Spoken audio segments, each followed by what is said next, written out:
ፓርቲ ምክትል ሊቀመንበር ነኝ። ስሜ ለገሰ ለማንጎ ይባላል። ዛሬ ይህንን እድል በማግኘቴ እግዚአብሔርን አመሰግናለሁ።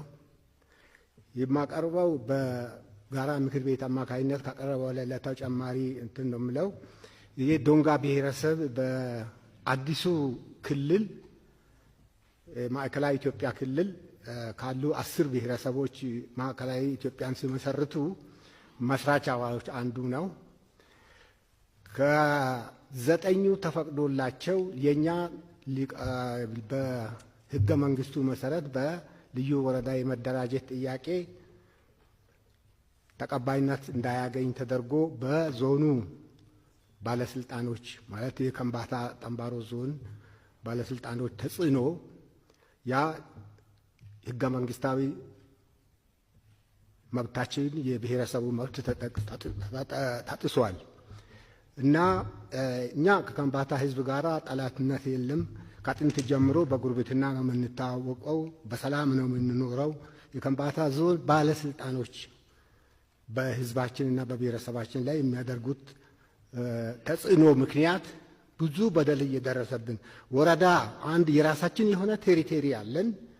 በንጉስ በትራዲሽናል ንጉስ ሲተዳደር የነበረ ከከምባታ ጋር ጉርብትና እንጂ ብሔረሰቡ የራሱ ብሔረሰብ ነው፣ የራሱ አስተዳደር የነበረው ትራዲሽናል እንትና ኦሊጋርኪ ነበረ።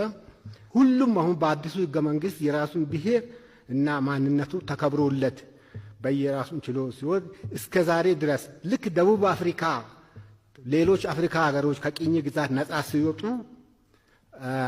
መጨረሻ እንደቀረችው ሁሉ ዶንጋ ብቻ በግድ የማንነቱ ተጥሶ ማንነቱን አስከብረን እንዳንኖር ተጽዕኖ ያለበት ህዝብ ነው እና አሁን ክቡር ጠቅላይ ሚኒስትር እኔ ህዝባችን በአሁኑ በአዲሱ ክልል የልዩ ክልልነት መብት ቃለ ጉባኤ ተዘጋጅቶ ከወረዳው እንትን የሚላከውን በዞኑ ባለስልጣኖች እንዳይቀርብ ተደረገና ያ በዛ ምክንያት ተሳቦ ሳናገኝ ቀረን እና ብዙ ሰዎች ያለ ፍርድ ይታሰራሉ። ተሰብስበው ጥያቄ ሲያነሱ ያለ ፍርድ ሰብአዊ መብት ድረስ አመልክተናል እና ጩኸታችን በጣም ሰሚ አጥቷል እና እስከዚህ ድረስ የተበደለ ህዝብ ነው።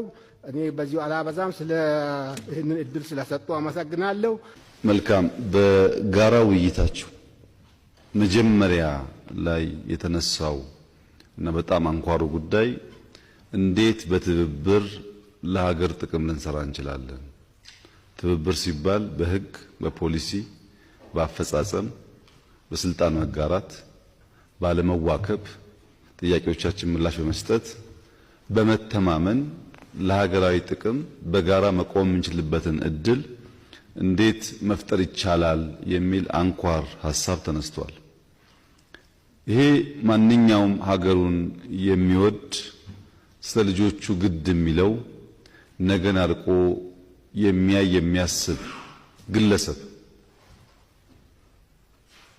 ሊያስብበት ሊጨነቅበት የሚገባ ጉዳይ ነው። እንዴት በትብብር መቆም ይቻላል? አንድ ሰው ትዳር ሲመሰርት እንዴት ከህይወት አጋሩ ጋር በትብብር ይቆማል ማለት ምንም አይነት ችግር ምንም አይነት አጨቃጫቂ ጉዳይ አይፈጠርም ማለት አይደለም።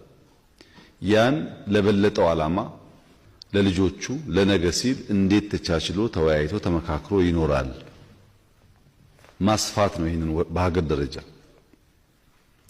እኔ የሚሻል የሚመስለኝ በሶስት ብንከፍለው ትብብር፣ ፉክክርና ምክክር ብለን ብንከፍለው ጥሩ ነው። በሁሉም ጉዳይ ትብብር ማምጣት ስለሚያስቸግር በምን ጉዳይ እንተባበራለን፣ በምን ጉዳይ እንፎካከራለን፣ በምንስ ጉዳይ እንመካከራለን ብለን ብንለይ ለልጆቻችን ጠቃሚ ነገር የምናመጣ ይመስለኛል። ለምሳሌ ትብብር የሚያስፈልገው